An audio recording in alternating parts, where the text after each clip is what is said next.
ही तालिब से तो गवर्नमेंट बॉयज़ प्राइमरी स्कूल है जो 50 साल पहिरीं बुनियाद हिन ते विधो वियो।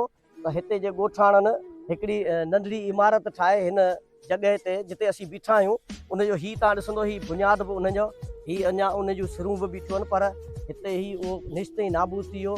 जेके बरसातूं आयूं ऐं उन खां पोइ ही उहा नंढड़ी जेका इमारत हुई तबाह थी वई। तक़रीबन 20 सालनि खां ही स्कूल जा ॿार जेके आहिनि से सफ़र करे रहिया आहिनि, मुख़्तलिफ़ जॻहियुनि ते तइलीम हासिल करे रहिया आहिनि। हितां जा ॿार हिन वक़्तु जेको आहे सो हिन ॻोठ जो हिकिड़ो मदरसो आहे, उन में उन्हनि खे जेको मदरसे वारनि जे फी सबीलिल्लाह हिकिड़ो कमिरो मिलियो आहे, ही उन ते पढ़ाए रहिया आहिनि। ऐं उन ॾे असां तव्हांखे ॾेखारींदासीं त उहे कहिड़ियुनि ॾुखाइनि कहिड़ियुनि तकलीफ़ुनि में पढ़ाए रहिया आहिनि। हलो तव्हांखे ॾेखारियूं त उहे ॿार कीअं पिया पढ़नि। ही 50 साल पुराणो गवर्नमेंट बॉयज़ प्राइमरी स्कूल तालिब सैतो जेको तव्हांखे पोयां ॾेखारियोसीं त उहो जंहिं जॻह ते हलंदो हो उहो ॻोठाणनि जी पंहिंजी मदद पाण तहत हलंदो हो। त हिकिड़ी झूपड़ी नमा हलंदो हो ऐं पोइ ॻोठाणनि उन ते हिकिड़ी नंढड़ी बिल्डिंग हिकिड़े कमरे वारी ठाराए ॾिनी, जेका केतिरा ई साल उहा हली, पर उहा निश्चित ई नाबूद थी वई।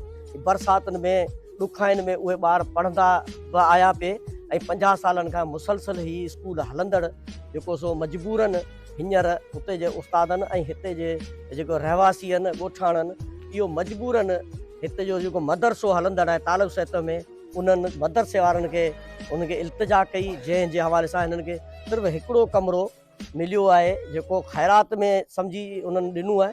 उहो ख़ैरात वारो कमिरो उहो बि तव्हांखे ॾेखारींदासीं।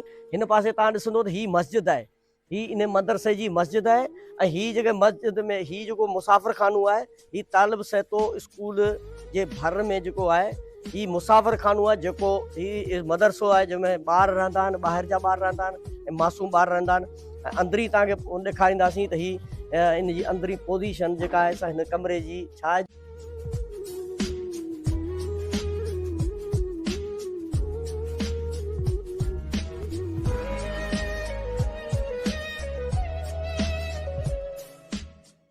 गवर्नमेंट बॉयज़ प्राइमरी स्कूल तालिब सैतो तारको मातली यूनियन काउंसिल फलकारा उहो जेको हलंदड़ स्कूल आहे हींअर वक़्तु बि रिकॉर्ड में गवर्नमेंट जे हलंदड़ आहे। ऐं उनजो SMC जो जेको चेयरमैन आहे तैयब सिंधी, असां तैयब सिंधी सां ॻाल्हाईंदासीं त हिन स्कूल जे बाबति कहिड़ा वीचार थो वञे। साईं तक़रीबन 50 साल थी चुका आहिनि असांजे हिन स्कूल खुलण खां पोइ कंहिं बि अॼु ताईं सार नाहे लधी, न बदीन ज़िले इंतिज़ामिया न को वरी सिंध हुकूमत का बि सार असांजी न लधी आहे। ऐं कॾहिं असां दर बदर ॿोॾिया ट्रेम अचनि या छा बि कॾहिं मदरसे में असां जेको हिन वक़्तु असां ॿारनि खे पढ़ायूं पिया, पर अञा ताईं असांखे अमारत का कोन मिली आहे। असां मुतालबो कंदासीं बराए महिरबानी ऐं हिननि जेको ॻोठ तालिब सैतो जे गवर्नमेंट बॉयज़ स्कूल जे लाइ असांखे अमारत ॾिनी। तव्हां ॾिठो त गवर्नमेंट बॉयज़ प्राइमरी स्कूल तालिब सैतो तालको मातली यूनियन काउंसिल फलकारा उन जी पुराणी बिल्डिंग बि तव्हांखे ॾेखारीसीं जेका निश्चित ई नाबूद तबाह थियल हुई। उन खां पोइ जेको ख़ैराती हिननि खे फी सबीलिल्लाह मदरसे वारनि इन्ही ॻोठ में हिकिड़ो हलंदड़ मदरसो आहे, उन वारनि हिकिड़ो कमिरो ॾिनो आहे ऐं इन्हनि इहो बि ॾेखारियोसीं। ऐं इन में जेको फर्नीचर पियल आहे, जेके डेस्कूं आहिनि उहे बि इन्हनि खे फी सबीलिल्लाह गर्ल्स प्राइमरी स्कूल जेको आहे गवर्नमेंट जे उन्हनि पारां मिलियूं आहिनि, उहो बि ॾेखारियोसीं, ॿार बि ॾेखारियासीं। इन मां साबित थियो त हिन स्कूल खे 50 सालनि में गवर्नमेंट कंहिं बि क़िस्म जो ध्यानु न ॾिनो, जंहिंजे करे अॼु बि उहे ॿार 50 सालनि खां उहो सफ़री तइलीम करे अॼु बि हिते इहे पंहिंजो निभाए रहिया आहिनि। ऐं हिन स्कूल में जेके ॿार निकिता उहे वॾनि वॾनि पोस्टुनि ते हींअर बि फ़ाइज़ आहिनि, पर हिन स्कूल खे अञा ताईं गवर्नमेंट तरफ़ां एजुकेशन वर्क्स खाते तालके मातली तरफ़ां 50 सालनि जे अंदरि बि इमारत न मिली सघी आहे।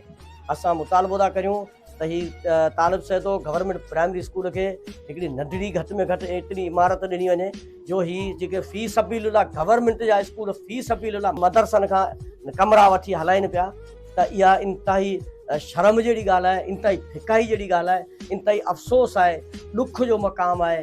रोअण थो अचे त मासूम नंढड़ा ॿार अॼु उहे अहसासे कमतरी में आहिनि त असीं मदरसे जे हिकिड़े नंढड़े कमरे में पढ़ी रहिया आहियूं, जॾहिं त किरोड़नि अर्बन जूं जेके आहिनि से बजट हुअण जे बावजूद बि हिननि खे हिकिड़ो कमिरो ठाराए ॾिनो वञे जे घटि में घटि इहे ॿार पंहिंजी तइलीम जो जेको ॾीओ आहे अॻिते ॿारे सघनि ऐं ही तइलीम जो जेको निज़ाम आहे अॻिते वधाए सघनि। कैमरामैन मुज़म्मिल पंवर सां गॾु हसन पंवर मातली।